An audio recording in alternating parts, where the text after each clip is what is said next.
Hello বন্ধুরা, cooking for তনু চ্যানেলের পক্ষ থেকে আন্তরিক শুভেচ্ছা ও অভিনন্দন। আজকের রেসিপি ডিম দিয়ে আলু ভর্তা। এজন্য আমি প্রথমে আগে থেকে সেদ্ধ করে রাখা একটা আলু গোল গোল করে কেটে নিয়েছি। একটা ডিম মাঝ বরাবর কেটে নিয়েছি।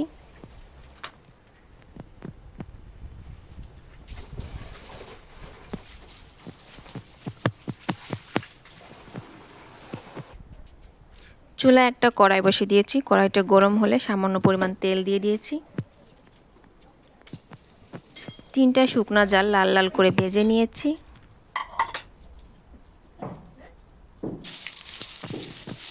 মাঝারি সাইজের দুটো পেঁয়াজ কুচি করে কেটে নিয়ে সেই পেঁয়াজ দুটো আমি লাল লাল করে ভেজে নিয়েছি।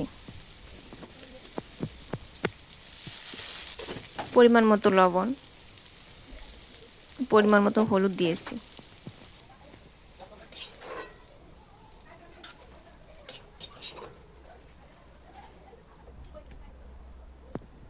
ওই তেলেই সামান্য পরিমাণ তেল দিয়ে আগে থেকে মাখিয়ে রাখা আলুগুলো লবণ হলুদ দিয়ে তেলে ভেজে নিব লাল লাল করে।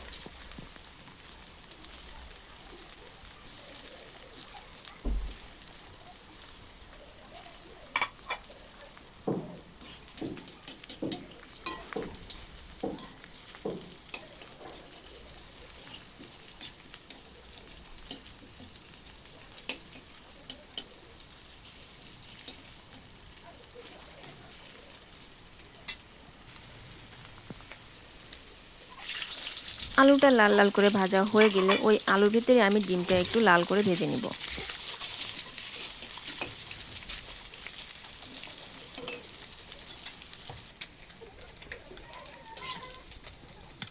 সবগুলো উপকরণ আমি একটি প্লেটে নিয়ে নিয়েছি এবং উপকরণগুলো ঠান্ডা হলে আমি হাতে আলতো করে মেখে নিব। আমি যেহেতু আগে তেল দিয়েছি, সবগুলো উপকরণই তেলে ভাজা, তাই নতুন করে আর তেলের প্রয়োজন হবে না।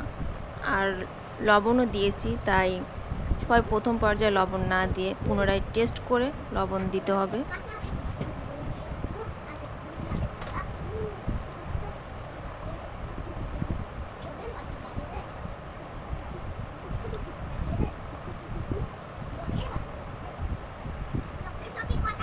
আমার একটু লবণ লেগেছে, আপনারা আপনাদের মতন করে লবণ দিবেন।